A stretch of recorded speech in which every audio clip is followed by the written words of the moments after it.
Welcome to the deep dive. Today we're taking a look at a really fascinating theological text focused on the significance of the third day of Hanukkah, and we're doing a kind of systems analysis on it. Our source material, Hanukkah Day 3, Resurrection, Life, and Multiplication, argues this isn't just an incremental step, it's actually a crucial systemic turning point. Exactly. And the mission of this deep dive is to really uncover why the author defines this transition as a non-negotiable kingdom law. We're looking for the operating manual that ties, alignment, authority, and divine life together into one functional system. Okay, let's unpack this then. We're moving beyond the history of the Maccabees and focusing on spiritual architecture. So why is Day 3 labeled as systemic? And what's the difference between that and just, merely incremental growth? That distinction is the key to the entire paper. Incremental means adding one to one, so you have 2 candles burning, now you have 3. It's just linear. It's simple addition. Simple addition. Systemic, however, means that the entire nature of the existing entity changes when that third component is introduced. Oh, like reaching critical mass or something, or maybe like boiling water. It's not just getting hotter, it fundamentally changes its state. Precisely. The material defines Day 3 as the moment when an ordered, established structure, which was built on alignment and authority from the first 2 days, suddenly becomes a living, reproducing organism. Wow. It shifts the entire operation from just establishing order to mandating reproduction. So if Day 1 and Day 2 were about, say, preparing the ground and establishing the rules of engagement, Day 3 is about the arrival of life itself. Absolutely. The progression is central. We go from structure to life systems, from alignment to reproduction, and maybe most importantly, from mere authority to sustainable impact. Yeah. The core idea is that nothing multiplies without life. Right. And that life, according to the source, has to flow through the full integrated operation of the Trinity for it to be true kingdom multiplication. Before we get into that Trinitarian system, let's ground this in the physical action that the source uses as its blueprint. I mean, the exact non-negotiable architecture of lighting the menorah.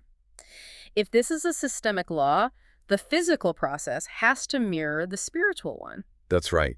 The architecture of the menorah is used as the foundational proof for this thing called the law of continuity. The new action lighting, the third candle, it has to honor the old foundation. Okay, and the source breaks this down into 2 specific actions, loading and lighting.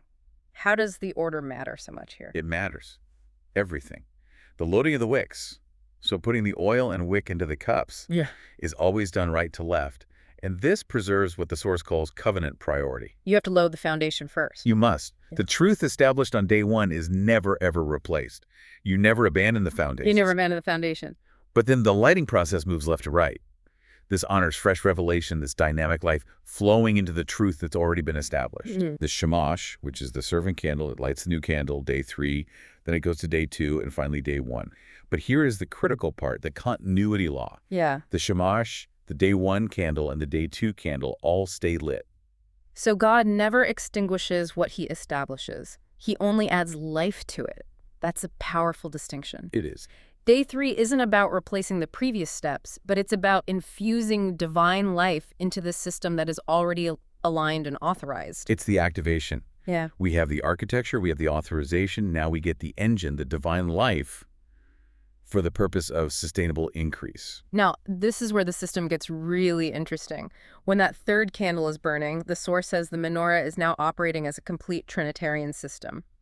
How does the shamash fit into that picture of 3 candles now burning? The key is the shamash. Yeah. It stands set apart, it's a little bit higher than the others, and crucially, it is never counted among the number of days. It acts as the source. The source identifies the shamash as representing Yeshua, the Son, the living word, the servant light, and the conduit through which all illumination flows. So the shamash is the source of the fire, and the 3 numbered candles represent the manifest system. Is that right? Exactly. When those 3 numbered candles are burning, you've got Day 1 representing the Father, identity, and covenant.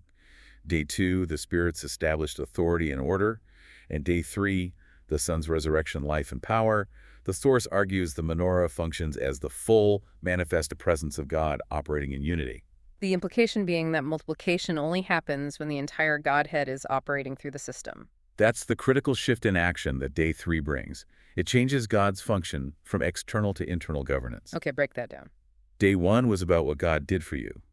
Day 2 is about what God was doing through you by establishing an order.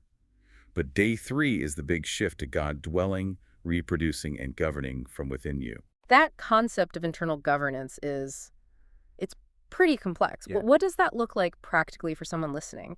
How do we recognize that we've shifted from external action to internal dwelling governance? Well, think of it like a business. External action is when you receive advice from a consultant who tells you what to do. Internal governance is when the owner, the source of life and capital, becomes the CEO and runs the entire operation from the inside out. Right, right. When you are under internal governance, your fruit is naturally ordered because Yeah. the order is integrated into your operational DNA.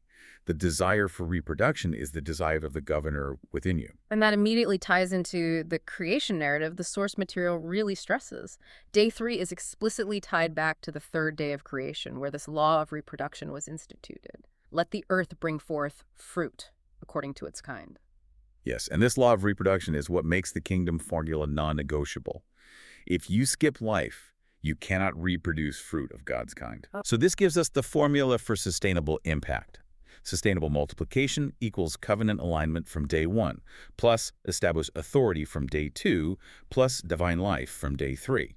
So if that formula is absolute, what happens when a person or maybe an organization has the alignment and the authority, they know their identity, they have structure, but they're missing the life component of day 3? The consequences are outlined pretty clearly in the material, and they are stark. The goal isn't just reproduction, it's reproduction after God's kind. If one of those components is missing, the fruit is always in some way corrupted, limited, or depleted. Let's break down those failures. If you're missing identity, that connection to the Father and the covenant alignment, what's the resulting fruit? The source says the fruit becomes counterfeit. It's produced after the flesh. It might look really good on the surface, but it's self-sourced, it's driven by ego, and it's focused on self-glorification, not the Father's glory. And if you're missing resurrection life, the component tied to the Son, which day 3 introduces, the growth is severely limited. It just hits a hard ceiling because it's still bound by human capacity and the law of death. You can align perfectly, you can be very, very organized, but if you don't have resurrection life, the growth is always finite.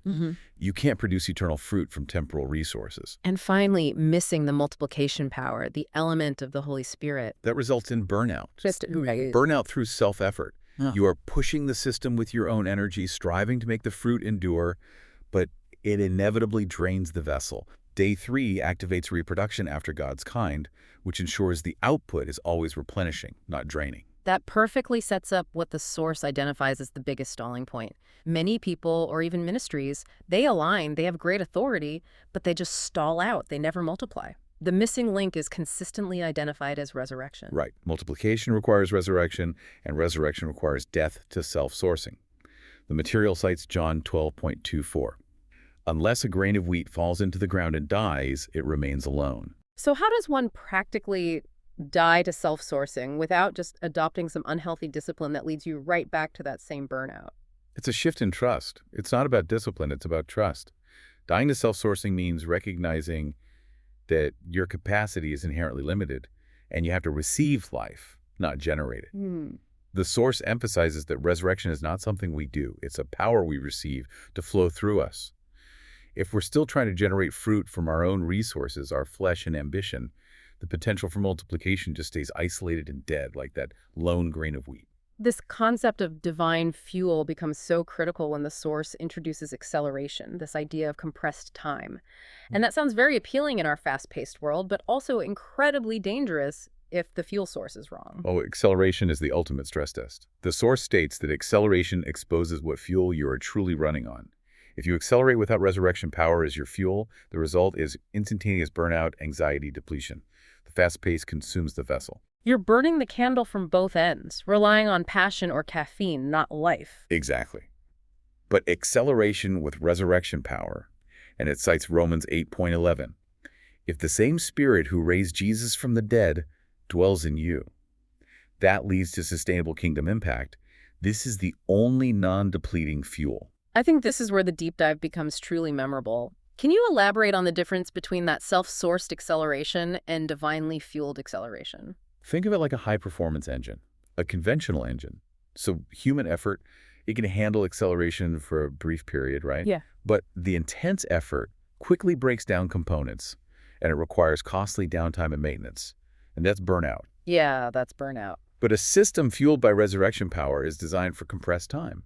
It allows God to achieve decades of fruitfulness and transformation in a very short season without consuming the vessel.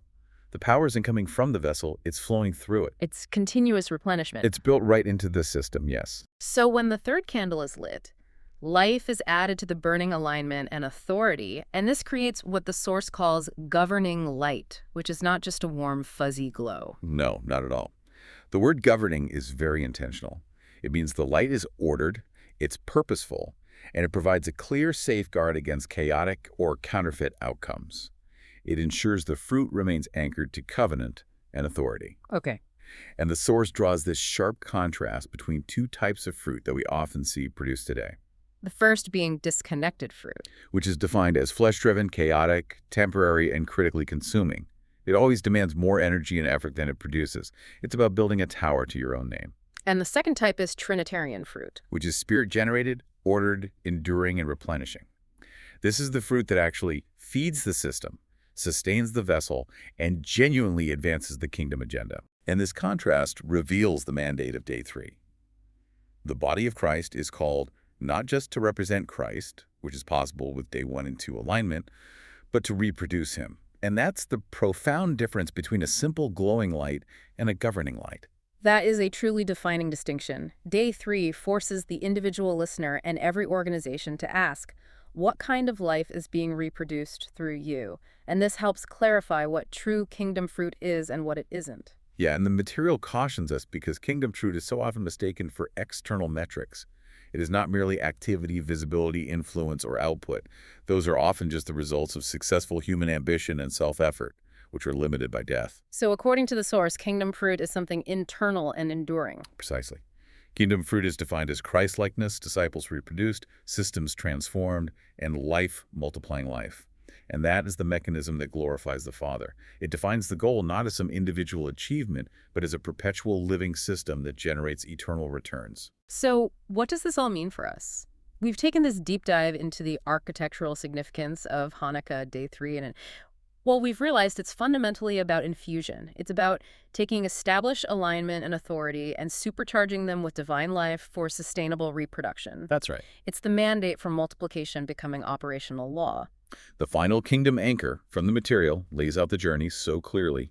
Day 1, restored identity. Day 2, established order. And Day 3, mandated fruitfulness and multiplication through the power of resurrection. And the ultimate practical insight for the listener is this rejection of striving. The Source insists on receiving divine life as the only non-depleting fuel for acceleration, ensuring that the fruit is sustained and enduring, rather than being limited by our own failing human capacity. And this raises a really important question for you to consider. If where the Trinity is honored, life multiplies, and where resurrection power flows, the kingdom advances.